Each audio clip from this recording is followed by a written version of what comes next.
Estado Nacional.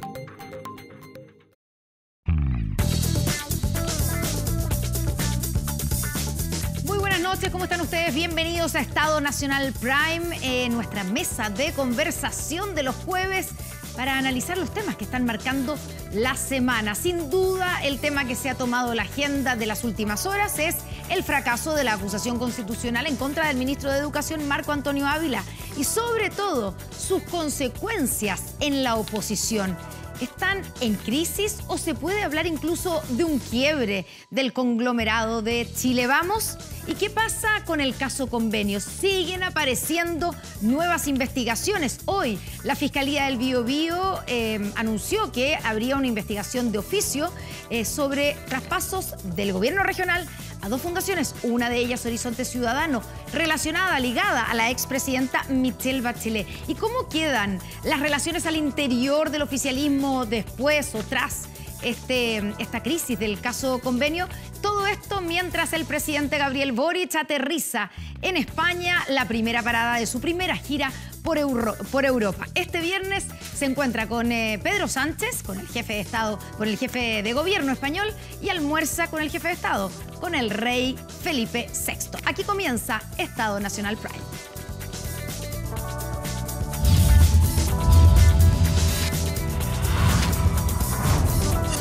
Estado Nacional.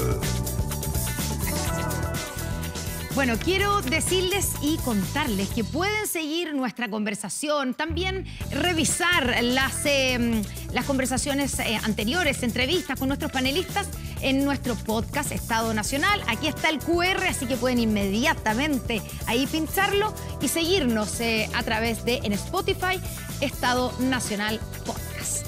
Bueno, vamos a presentar a nuestros panelistas que nos acompañan en esta noche de jueves.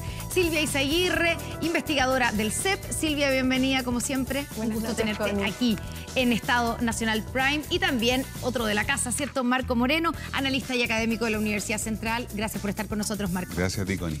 Bueno, yo decía que el tema, sin duda, que se ha tomado en las últimas horas es, claro, el fracaso de la acusación constitucional en contra del ministro Ávila, pero sobre todo las consecuencias que esto está teniendo en la oposición. ¿Podemos hablar de un quiebre en Chile Vamos tras rechazarse esta acusación o solo de una crisis, Silvia?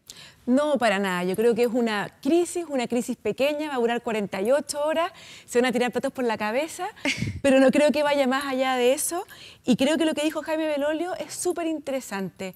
No sacar... Fue bien criticado. Fue muy criticado por sus mismos pares. Por las pares de la UDI, ¿verdad? Sí. Fran Rieselberger, Moreira.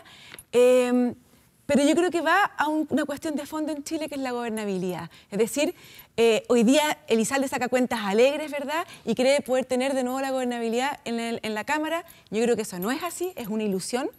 Y la crisis de la derecha y casi la fractura de Chile Vamos es otra ilusión. Y las cuentas alegres que podrían sacar, o los réditos políticos que podría sacar la derecha del mal gobierno que está haciendo hoy día Boric, Belolio advierte y dice: tengan cuidado, porque es fácil ganar el gobierno, pero pucha que es difícil gobernar. Y eso debería estar dedicado hoy día a la clase política, porque se ha vuelto imposible gobernar Chile tanto para la derecha como para la izquierda, y ahí debería estar el foco. Y yo espero que esta acusación constitucional, que no llegó a buen puerto, sirva para volver el foco en las cosas importantes que tenemos que resolver en el país. Marco, ¿tú estás de acuerdo en que esto es una pequeña crisis y que va a durar 48 horas y se va a acabar? ¿O tú la ves más grave o más profunda? Es una crisis, pero devela algo más profundo, devela una discusión estratégica respecto del rol de la oposición y del futuro de la derecha, ¿no? Porque a todas luces lo que estamos observando es que esta apuesta que había hecho la oposición solo por la alternancia y no por ser alternativa de gobierno, quedó claro que está siendo difícil, porque esta es la cuarta acusación que lleva adelante la oposición en un año y medio, ¿no? La exministra Isquia Siche, Marcela Ríos, Giorgio Jackson y ahora el ministro Ávila. Y le ha ido mal con todas. Con todas les ha ido mal. Lo que está mostrando problemas de acción colectiva, de trabajo en equipo, no se logra articular adecuadamente, pero en el fondo también cuando uno se pregunta por qué los parlamentarios de Evópoli, más allá de que efectivamente no había mérito para la acusación y así lo plantea los diputados de Evópoli que la rechazaron.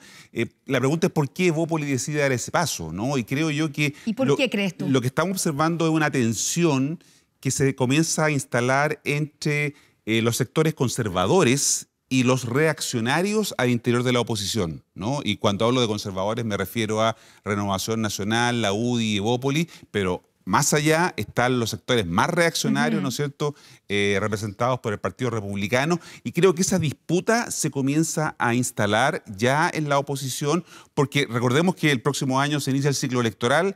Vamos a tener elecciones, estas son elecciones con voto obligatorio, por lo tanto entran a votar electores que no habían votado y tú en una elección de ese tipo tienes que marcar diferencia, tienes que identificar, tienes que tener proyecto, ¿no? Y eso es probablemente también a lo que está apostando Evópoli. ¿Fue una torpeza, Silvia, como dijo el exministro Figueroa, haber apoyado la acusación constitucional por parte de los partidos de Chile Vamos? Yo creo que sí, porque comparto con Marcos que no estaban los méritos jurídicos para la acusación constitucional. Yo tengo una mala opinión de la gestión del ministro. Eso lo dijeron muchos, de Pero hecho, eso... que incluso votaron en contra los de Evópoli. Francisco Undurraga dijo que era el peor ministro de Educación de la historia. No, yo no sé si, exagerado, pero yo bueno. No sé si el peor ministro. Pero yo tengo una posición crítica, pero es muy distinto tener una posición crítica respecto de la gestión a decir que ha violado la Constitución. Ahora, no nos olvidemos que los que están gobernando hoy día son los campeones de la acusaciones constitucionales. O sea, 10 acusaciones constitucionales. 11 tenía anotado yo en el gobierno de Sebastián incluyendo Piñera, 2 en contra del propio presidente. En contra del propio presidente, sí. Y que fracasaron la gran mayoría de ellas. Entonces, es un instrumento que tiene que estar en la Constitución, pero es un instrumento excepcionalísimo que se ha banalizado, se ha utilizado con frivolidad, y creo que así como este gobierno lo utilizó cuando fueron oposición de forma muy frívola, hoy día la derecha está cayendo en lo mismo y le hace mal a la política finalmente como sistema más que al Chile Vamos. Cuando hacemos el cálculo porque claro, fueron muchas más las acusaciones, pero aquí todavía llevamos 1 año y medio nomás de gobierno, ¿cierto? Y por lo menos ayer que estuvo, en algún momento tuve que entrevistar a Gonzalo Vinter, al diputado, según él, que a esta altura de gobierno de Piñera llevaban menos acusaciones que las que hoy lleva presentadas la oposición. No sé cuál es bien el cálculo, pero... Estoy de acuerdo, pero si comparamos la gestión del presidente Piñera en su primer año y medio, ¿verdad?, con la gestión de este gobierno, la verdad es que la diferencia es bastante importante. O sea, tú dices que hay relación entre la gestión, lo buena o mala de la gestión con la cantidad de acusaciones que se presentan. Por supuesto, de hecho, en el gobierno anterior, la mayoría de las acusaciones vinieron después del estallido social. Pero yo agregaría que lo que se develó ayer también es la falta de conducción y liderazgo en la oposición, ¿no? Ese es un dato importante. Además, la oposición cayó en la trampa del frame, del punto de vista de la comunicación, del marco que se instaló, en el sentido de que lo que estábamos viendo era una arremetida homofóbica, ¿no?, por la orientación sexual del ministro. Eso fue lo que se instaló y que fue gatillado inevitablemente por la participación de una diputada independiente de la oposición, como es María Luisa Cordero, que hizo unas declaraciones extremadamente desafortunadas, ¿no es cierto?, sin ningún rigor político, ¿no? Además, injuriosas. A eso se agrega, nadie se hace cargo de ella, y además se agrega ahora que esta activista Marcela Aranda del Observatorio Legislativo Cristiano fue invitada a la comisión. Nadie quiere hacerse cargo de ahora quién la invitó, que de alguna manera generaron un contexto. Mira, ¿no? Hoy día yo hablé con el diputado Miguel Becker de Renovación Nacional y él reconoció que él le dio el cupo a ella, pero no, según él, eso fue lo que dijo, que no sabía quién era Marcela Aranda, que le había fallado un invitado o invitada a la comisión a exponer, y le dijeron que Marcela Aranda, le dijeron es de un grupo cristiano.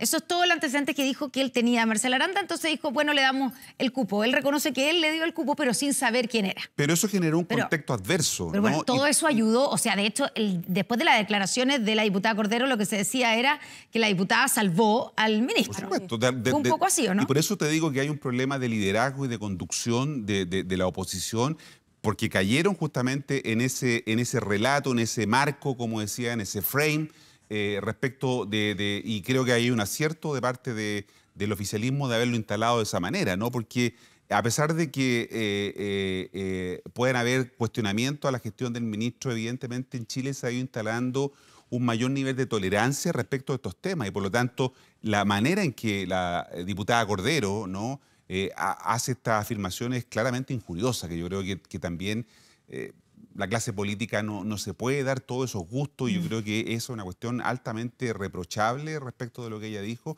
y que construyó de alguna manera, insisto, este contexto adverso para la acusación constitucional. Silvia, ¿tú también estás de acuerdo en que los dichos de la diputada Cordero de alguna manera salvaron al ministro? Totalmente. O sea, son dichos inaceptables en un Congreso.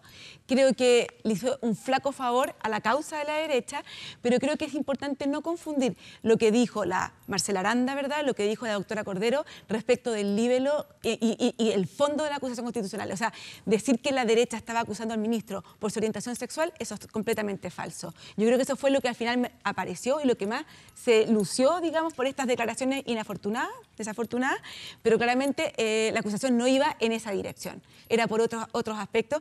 Y creo que juzgar falta de liderazgo de la derecha, ¿verdad?, a propósito de una acusación constitucional, creo que no es adecuado, porque las acusaciones constitucionales son temas muy delicados, donde cada diputado tiene que votar en conciencia y tiene el derecho a votar no ajustado a orden, no hay órdenes de partido acá. Entonces, decir falta de liderazgo en este tipo de casos me parece muy delicado. Creo que es mucho más importante juzgar el liderazgo de la derecha y del gobierno en la reforma de pensiones, en la reforma tributaria, ¿verdad?, en la reforma de salud. Creo que ahí se puede ver liderazgo. En acusaciones constitucionales es muy complejo porque está jugando a un ser humano, ¿verdad?, por temas jurídicos que tienen que ser objetivos y donde tú tienes que votar en conciencia. ¿Y actuaron bien, crees tú, Silvia, pensando también en lo que estás diciendo, en lo que se transformó, ¿cierto?, digamos, con argumentos, sin argumentos, pero en lo que se transformó esta acusación? ¿Actuaron bien los diputados de Bópoli al marginarse y al decir nosotros no vamos a ser parte de esta acusación que parece ser una acusación homofóbica? A ver, completamente de acuerdo, porque además tú tienes que estar muy convencido para condenar a alguien y decir que está violando la Constitución. Yo te pongo el ejemplo de Harald Beyer. Cuando Harald Beyer lo acusaron constitucionalmente y fue declarado culpable, muchas personas después le dijeron, fíjese que yo voté a favor de la acusación, pero no estaba seguro y ahora me doy cuenta que me equivoqué. Eso es gravísimo. Es mucho mejor equivocarse para el otro lado que condenar a una persona que finalmente puede ser inocente. ¿Cómo ves lo que ocurrió con Evópoli? Ahí que los acusaron de traidores, más o menos. Sí, exactamente. O sea, Chalpen dijo una puñalada al corazón de claro, Chile Vamos. Exactamente.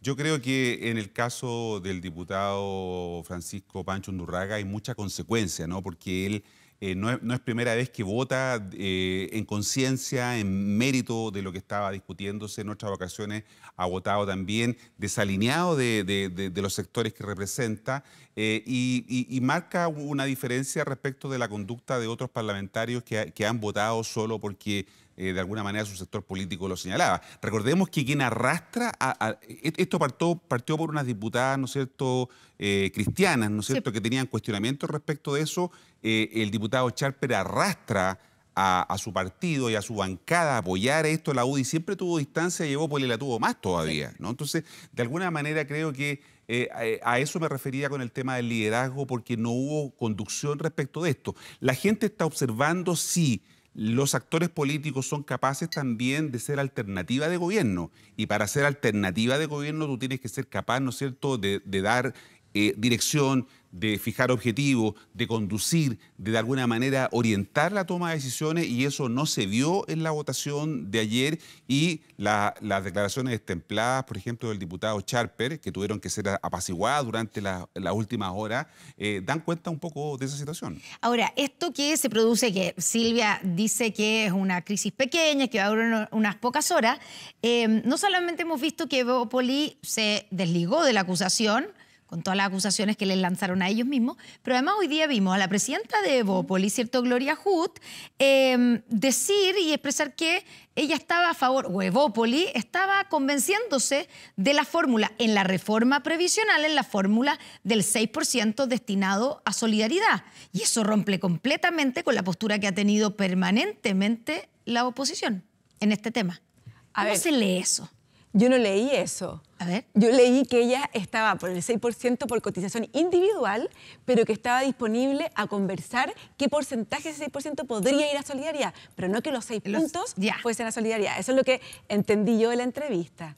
Y creo que me parece súper bien. Ya, pero es una postura bastante más flexible de la que ha tenido la oposición en general con la reforma previsional y con el destino del 6%. Acordémonos que Sebastián Piñera presentó un proyecto de ley donde decía 3 puntos a solidaridad, 3 puntos a cotización individual. Y estaba negociando eso, digamos, en su momento con la oposición. O sea, no es una oposición... Pero hoy día la oposición ha estado mucho más dura. O sea, esa postura del proyecto presentado al final del gobierno de Sebastián Piñera...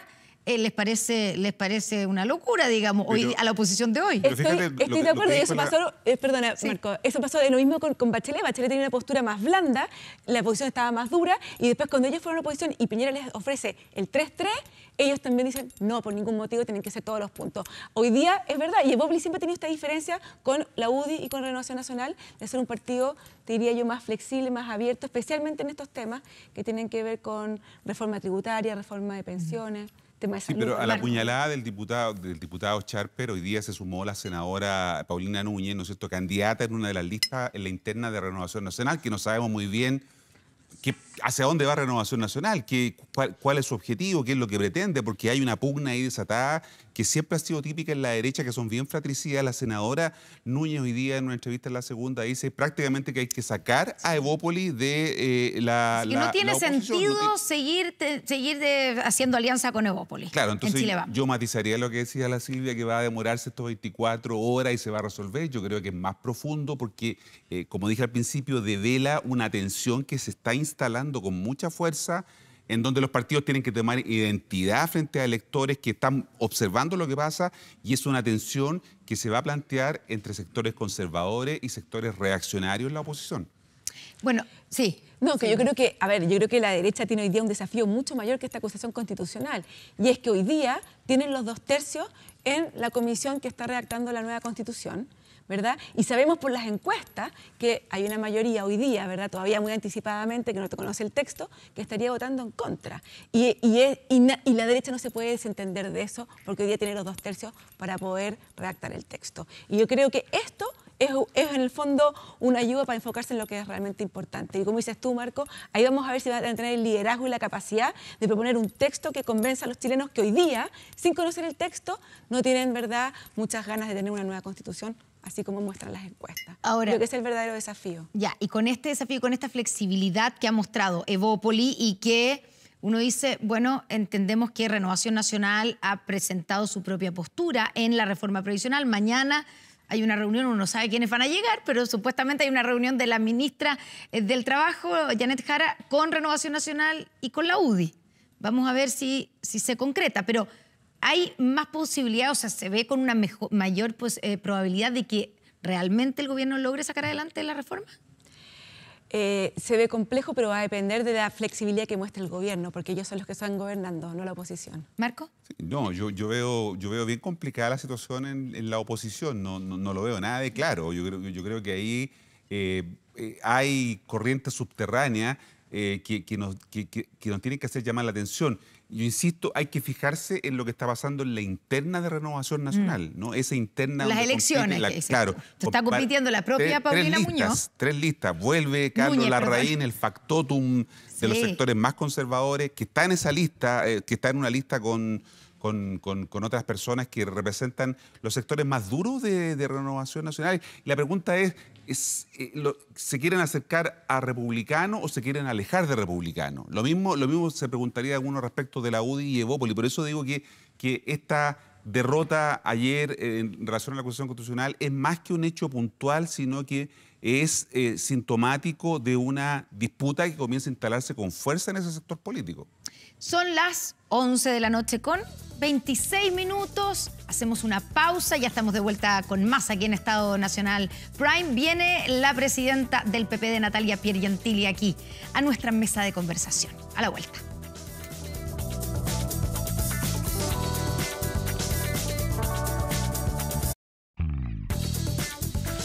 Estamos de vuelta aquí en Estado Nacional. ¿Aumenta la delincuencia? Bueno, no grave robos. Evítelos con Tepillé. La empresa líder en seguridad preventiva con monitoreo de cámaras de seguridad y audio disuasivo en tiempo real. Tepillé te promete protegerte 24/7, su empresa y también su hogar. No sea usted, te dicen, la próxima víctima y contrátelos en tepillé.cl. Ya la habíamos anunciado, la presidenta del PPD, Natalia Piergentili. Natalia, bienvenida. Hola, buenas noches. Se suma a nuestra mesa, que es imaginaria, pero aquí está, conceptual, de conversación junto a Silvia Izaguirre y a Marco Moreno. Natalia, bueno, estábamos hablando de la acusación constitucional, pero vámonos al otro lado, al lado del oficialismo y de cómo están las relaciones al interior del oficialismo. Tú, creo que fue después del comité político, ¿no? De la reunión de presidente de partido. De la reunión de presidente de partido, a la que no fueron todos. A la que no fueron todos. A la que no fueron todos. Pero llamó la atención tu defensa de Giorgio Jackson. Tú dijiste que había una especie de fijación patológica contra el ministro Jackson. ¿Por qué? A ver, no fue una defensa al ministro Jackson, ¿no?, en particular. Fue una defensa a separar la paja del trigo, como dirían en el campo, en el sentido de que hoy día estamos frente al caso Convenio, pero que han salido a la palestra fundaciones y organizaciones que llevan años, que trabajan bien, que además han estado, digamos, las transferencias de los recursos han sido por concurso, pasan por Contraloría, etcétera, pero hoy día, ante la opinión pública, pareciera que todo eso no es lícito o tiene algo turbio detrás.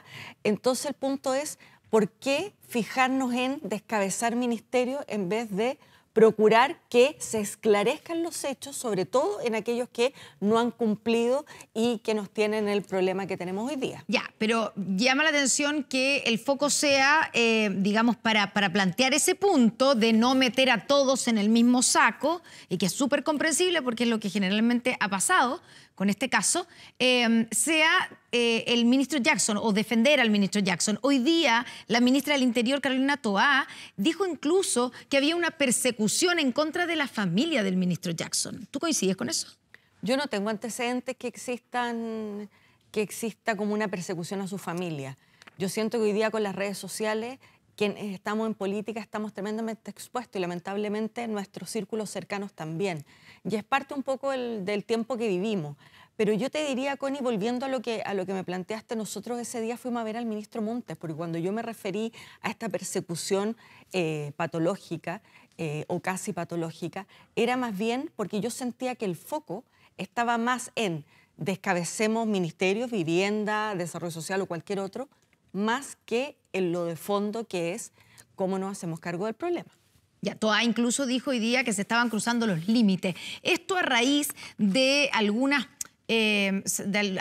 denuncias que aparecieron acerca de una fundación donde trabajaba la hermana del ministro Jackson. A raíz de eso, la ministra Toá dice hay una persecución en contra, digamos, de la familia de Jackson, y además están superando o sobrepasando todos los límites. Y uno le llama la atención también, ¿por qué defienden tanto al ministro Jackson? ¿O necesita esa defensa? Yo creo que se defienden principios más que a personas.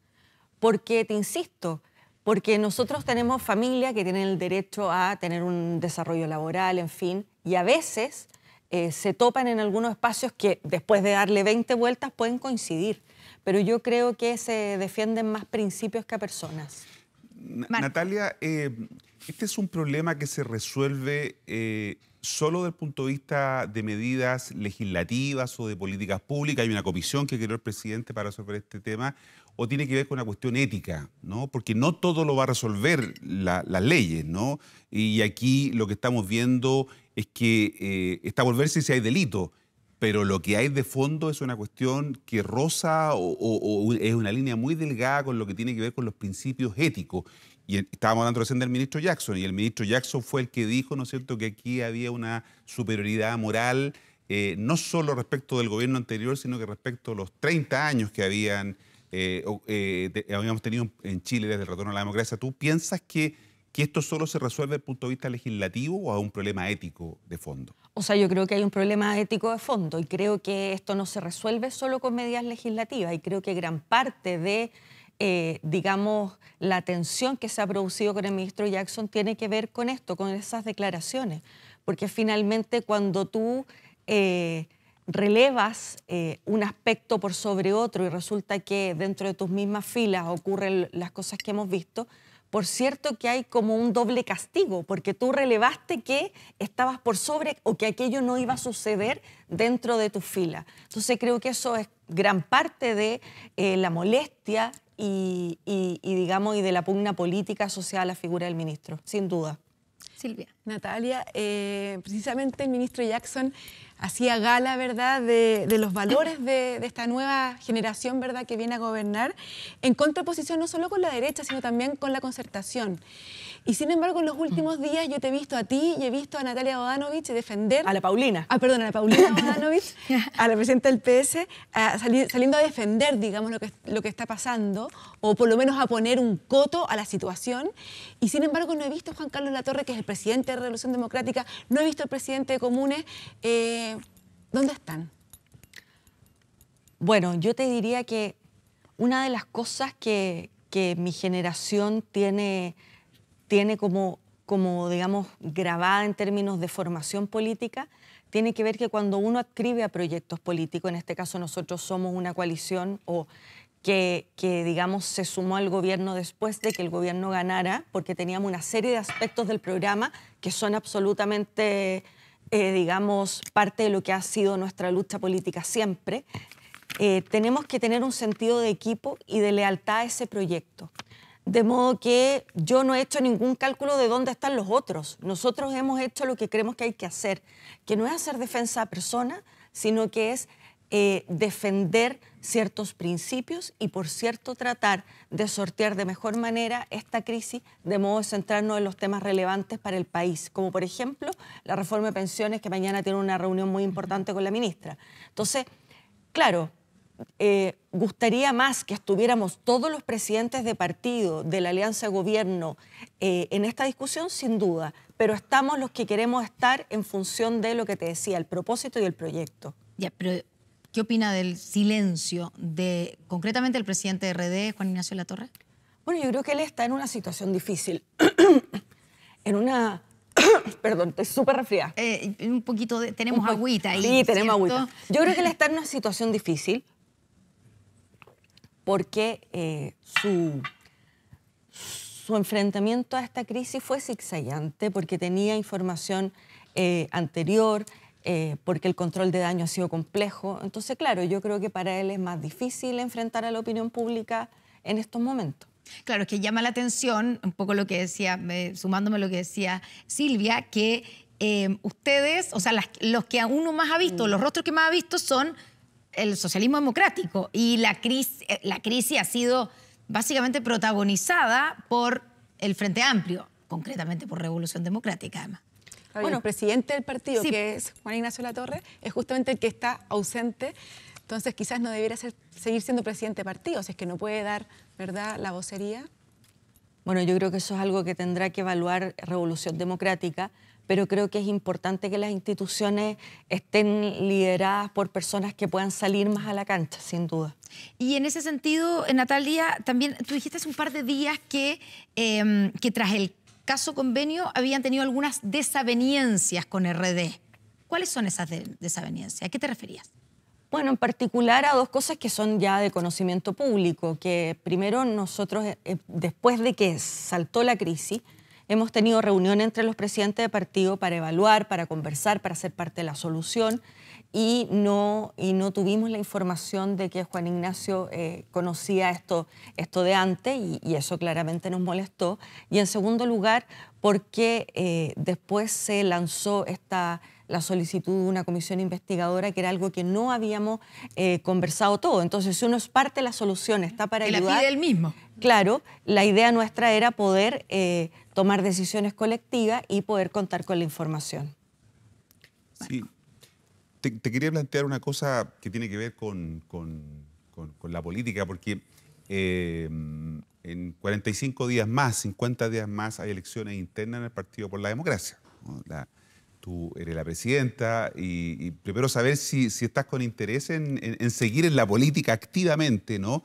Porque también se ha escuchado en los mentideros de la política, ¿no? Que hay un candidato a senador, no sé, o sea, un senador que podría ser candidato también a presidir el Partido por la Democracia. ¿Cómo sientes tú que en este contexto de crisis de la política del que estábamos hablando también está inserto un poco lo que es el futuro en relación con un partido que es clave dentro del socialismo democrático?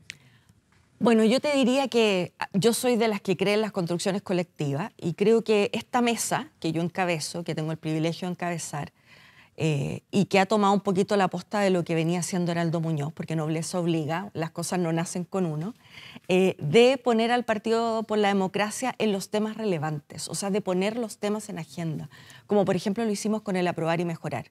O sea, de tratar de que nuestro partido sea un partido que pone temas ante la opinión pública que son importantes. Y creo que eso ha sido un valor de estas administraciones y de estos equipos. Y creo también que uno tiene que seguir jugando en equipo. Si tú me preguntas si a mí me gustaría liderar ese equipo en el próximo periodo, sí, estoy tremendamente disponible, pero para los desafíos, no para ser presidenta, para tener el timbre y la campanilla.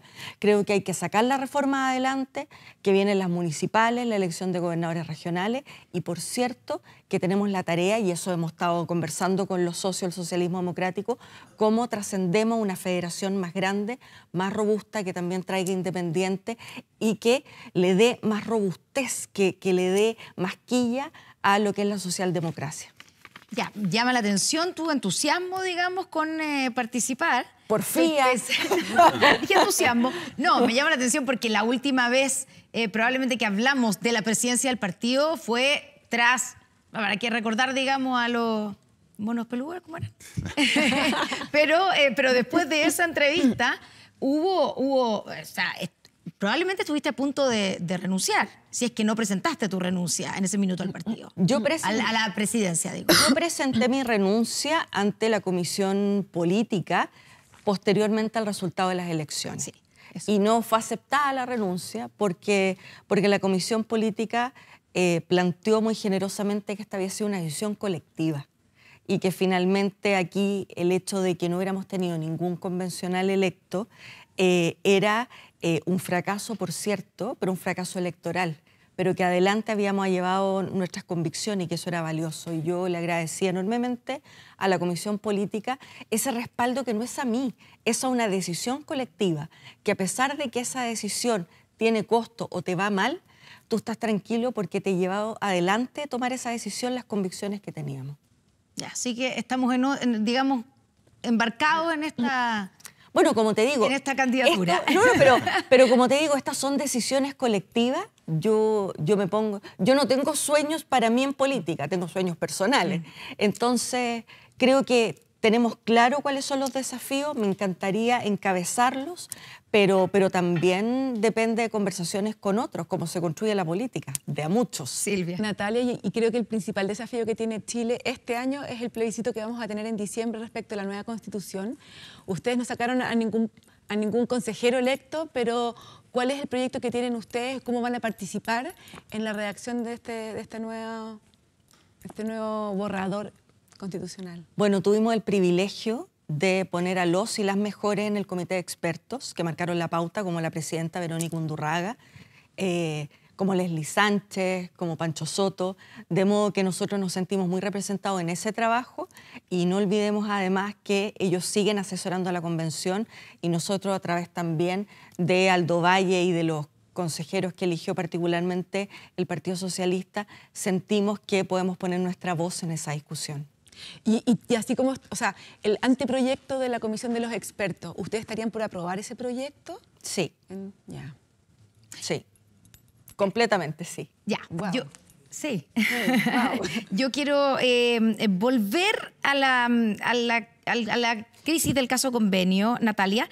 El Partido Socialista pidió transparentar toda la información al gobierno en el caso convenio. Ha sido bastante dura Paulina Bodanovich en ese sentido, en decir, claro, cuando se pide más transparencia y se pide transparentar todo es porque ella tiene supongo, el juicio de que no se está transparentando todo. ¿Tú coincides con ella? Con la presidenta del Partido Socialista, con quien han trabajado bastante juntas. Yo coincido con Paulina, quizás tengo un matiz. ¿En qué sentido? Que yo creo que es importante levantar la información para poder tener una respuesta rápida frente a los casos que aparecieron hoy día, mañana y los que van a aparecer pasado, respecto de poder hacer una diferencia, de tener un catastro claro de, por ejemplo, qué otras fundaciones pasaron por esta glosa bastante laxa que tenía el Ministerio de Vivienda. Porque hay otras fundaciones que hacen un camino largo de licitación, etcétera. Por lo tanto, tener ese primer catastro que permita tener una respuesta inicial frente a lo que vamos a seguir conociendo.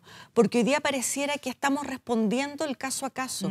Y yo creo que es importante tener claridad desde el gobierno de qué estamos hablando, independiente de que el Ministerio Público quiera investigarlo todo, pero poder darle tranquilidad a la opinión pública que no todo lo que aparece todos los días es producto de una glosa laxa que no pasa por Contraloría, etcétera, etcétera. O sea, adelantarse de alguna manera porque pueden seguir apareciendo sin casos duda, y denuncias. Sin duda. Ya, y hablando de las denuncias y de los casos, hoy día la Fiscalía del Biobío anunció que iniciaba una investigación de oficio por traspasos de dinero desde la gobernación regional del Biobío a dos fundaciones. Una de ellas, Horizonte Ciudadano, que está ligada estrechamente con la expresidenta Michelle Bachelet. Según lo que se ha publicado, la fundación habría recibido 379 millones de pesos del gobierno regional del Biobío, y ahí, claro, se acusa una relación entre quien es el gobernador y quien en su minuto fue un estrecho colaborador de la expresidenta Michelle Bachelet. Por eso te decía que hay que adelantarse. Y esto te lo digo por mi experiencia. Yo trabajé muchos años en el Estado en los temas de desarrollo regional. Cualquier transferencia que se haga a una fundación de parte de un gobierno regional pasa por aprobación del CORE. De modo que ya hay una gran diferencia con un trato directo entre un Ceremi y una fundación. Como es el caso de Democracia Viva. Por ejemplo, y además un CORE que debe tener personas de derecha, de gobierno, etcétera. Por lo tanto, no estoy diciendo que no se investigue. Lo que estoy diciendo es que claramente, si es desde un gobierno regional, tiene que haber pasado por el CORE, que es una instancia, y además los traspasos desde los gobiernos regionales a fundaciones también pasan por Contraloría, por aporte, o sea, por aprobación de la Dirección de Presupuesto.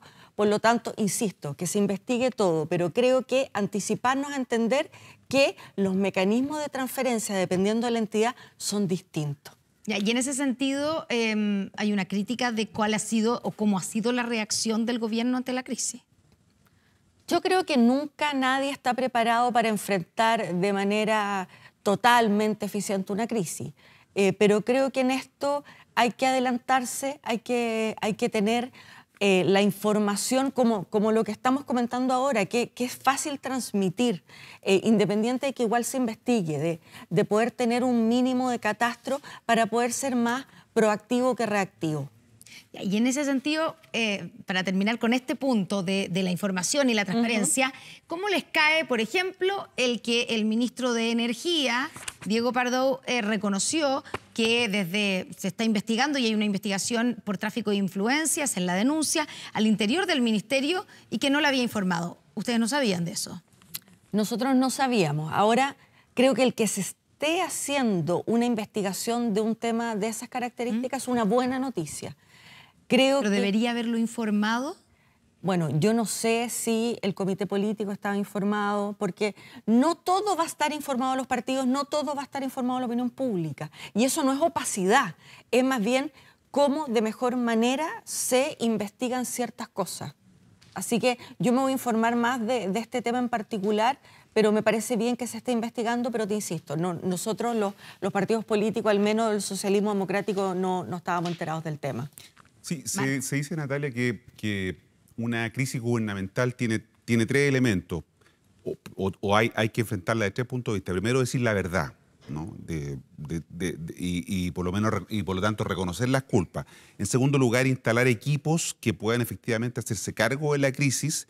Y en tercer lugar, como tú decías, adelantarse, prever escenarios de crisis. ¿Qué es lo que ha estado hoy día complicando más la gestión del gobierno para poder cerrar esta crisis que se mantiene abierta, ¿no? Es una crisis que no se logra cerrar, pero en tu opinión, ¿qué es lo que está afectando o qué es lo que lleva a que no se pueda cerrar efectivamente esta crisis política instalada por esta situación? Mira, yo creo que son varias cosas. En términos de la crisis propiamente tal, yo te diría un poco lo que he señalado, poder tener un catastro claro de las posibles, digamos, noticias ante la opinión pública y poder tener una respuesta veraz sobre cada una de esas cosas, de los tipos de transferencia, los tipos de convenio, etcétera.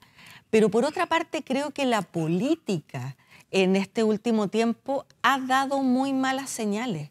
O sea, creo que algo que ustedes conversaban en el primer bloque, o sea, tenemos por una parte esta crisis convenio, donde yo digo se puede mejorar por este lado. Pero por otra parte vemos este casi espectáculo de la acusación constitucional donde no se discute lo sustantivo. Entonces, cualquier persona en su casa ve por una parte que todos los días parece que hay una fundación que recibe plata y nadie le dice, mire, sabe que esta fundación es de este tipo, esto no es así, etcétera. Y por otro lado, vemos una acusación que versa sobre la orientación sexual de un ministro. Entonces, ¿cuándo, en qué minuto se analizan los temas de fondo? ¿Qué queremos mejorar de la educación? ¿Qué evaluación tenemos del ministro en términos de gestión? ¿Cómo lo trabajamos colaborativamente o lo instalamos políticamente? ¿Cómo en vez de estar en este tema de todos los diálogos de las fundaciones mostramos transparencia activa respecto de cómo funciona el Estado, las transferencias, etcétera? Entonces, eso es un poco lo que a mí me complica en el sentido de que creo que la política no puede dar estas señales. La política está para hacer cosas que mejoren la vida de los demás. Y estas señales no van por ese lado. Vamos a hablar de la primera gira del presidente Gabriel Boric a Europa. Aterrizó hoy día en España. Sí. Todo eso a la vuelta de una pausa. Pero les quiero contar que si no puedes tener el control total de tu empresa desde cualquier parte y en línea, Kame ERP es para ti. Facturación electrónica, integración con banco, flujo de caja, remuneraciones, todo en un solo lugar y mucho más. Desde 12 UF al año. Toda la información en kame.cl o en comercial@kame.cl. Ya estamos de vuelta con más.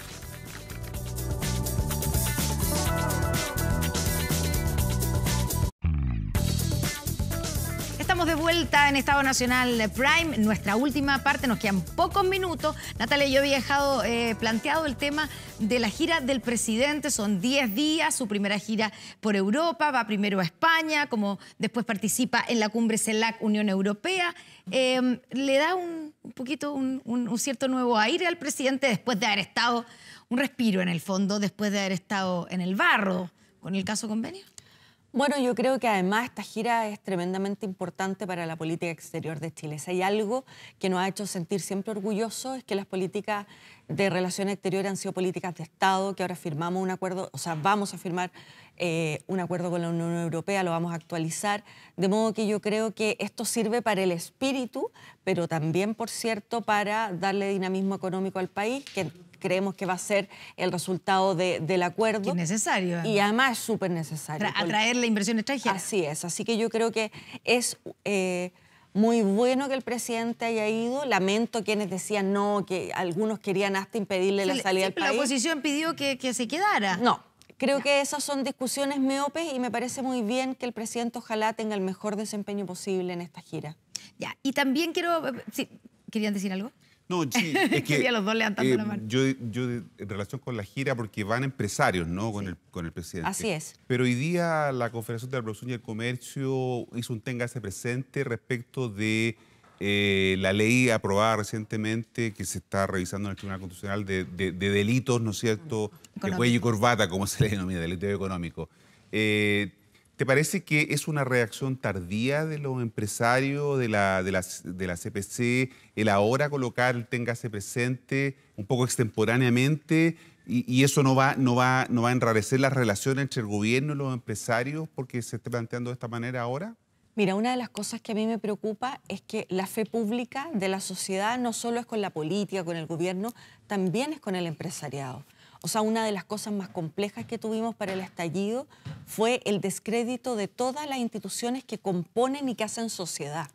Por lo tanto, yo creo que este planteamiento del Tribunal Constitucional le hace mal al empresariado, le hace mal a la opinión pública. ¿Por qué? Porque finalmente es evidente, porque la gran complicación es que ellos plantean que no se estaría hablando de igualdad ante la ley porque se le daría penas más altas a quienes son gerentes de, digamos, empresas versus las pymes. Exacto. Y yo me pregunto, si hay colusión, claramente quien está en la cabeza es el responsable, es finalmente en todas las cadenas organizativas. Por lo tanto, creo que además, si fue una ley que se aprobó con apoyo del gobierno y la oposición, es porque estas discusiones estuvieron presentes. Y me parece que es extemporáneo por una parte, y me parece que además suena mal cuando tú defiendes corporativamente algo que en vez de plantear, oiga, no le dé una pena más alta a quien es, digamos, gerente, etcétera, lo que tú deberías tratar de hacer es tener la debida diligencia y mejorar los estándares al interior de la empresa para que no te toque tener un juicio donde tengas que defender a los gerentes. Ese es el punto de fondo. Silvia. Sí, ¿no te parece raro que no haya ido Marcel? Sobre todo pensando que el gobierno todavía quiere insistir en una reforma tributaria y eso claramente afecta a la inversión. Y la propuesta de Marcel tiene muchas cosas que tienen que ver con inversión.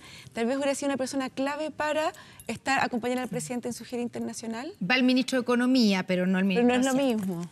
Yo creo que el ministro Marcel está abocado completamente a las conversaciones que tienen que ver con el pacto tributario. Y creo que esta es una oportunidad para el país, porque creo que no solo se va a hablar de impuestos, sino de algo que nos ha preocupado siempre. Temas que la Silvia ha estudiado y ha trabajado muchos años, que tienen que ver con la transparencia.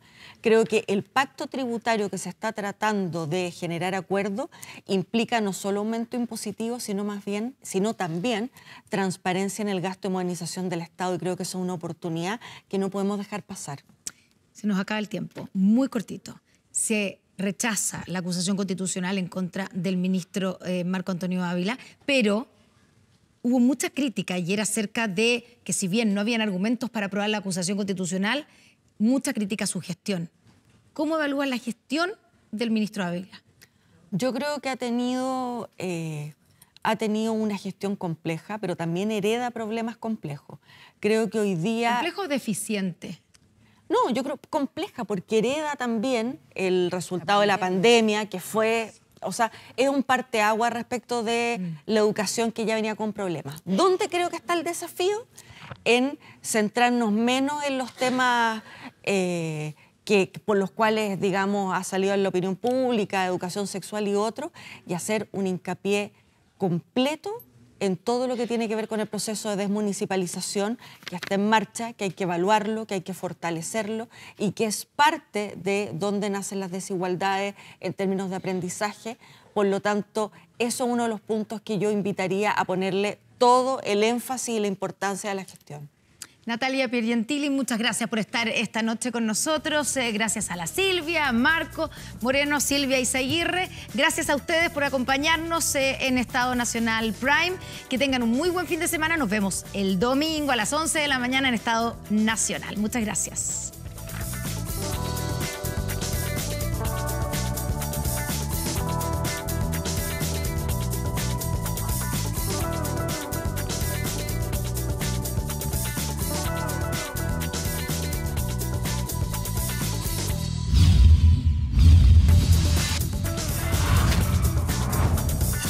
Estado Nacional.